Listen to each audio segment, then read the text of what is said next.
माथ पसे लुगा हटा ही चाहे रखी के कर मजाल बाकी बोल दिए साखी।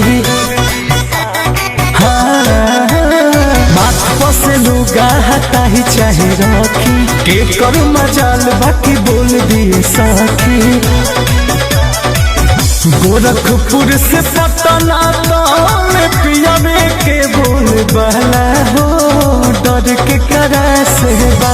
कमर के चोल बोलते पहला हो डर के करा से बा कमर के चोल बोलते पहला हो डर के करा से बा। राजा रंग बाजावा से दुनिया दे रहला हो डर के करा से बा कमर के चोल बोलते पहला हो डर के करा से बा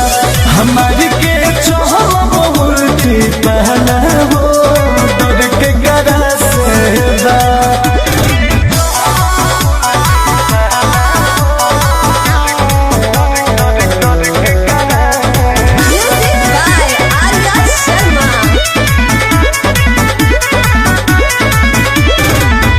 दस बीस लोग उनका करे अगुवानी बढ़िया बढ़िया जाला वही जा भरे लाल पानी कहीं न बड़ुए कहीं जाना बड़ुए मोरे राजा जी के बहुत चला न बड़ुए बोले ले तो बाघ गरजे ऐसन बुझला हो डर के करा से बा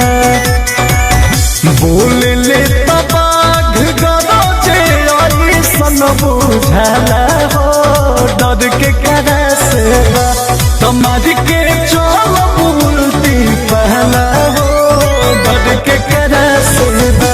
तुम्हारी के चोल बोलती पहला हो डर के करा से बा।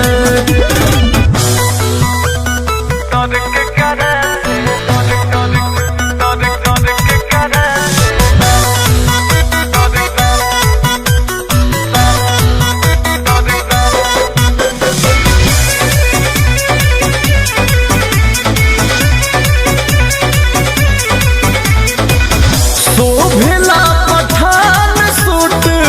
सैया के शरीर में एक पीस बड़ले बाड़े छिन्ही जैबू भीड़ में राजा सब जाने ले गुल तब फन ले देवर पवन और राजा जी के खूब मान ले पियावा अंकुशवा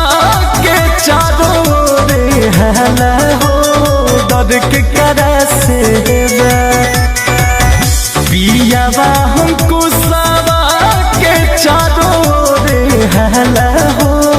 डर के करा से बा कमर के चोल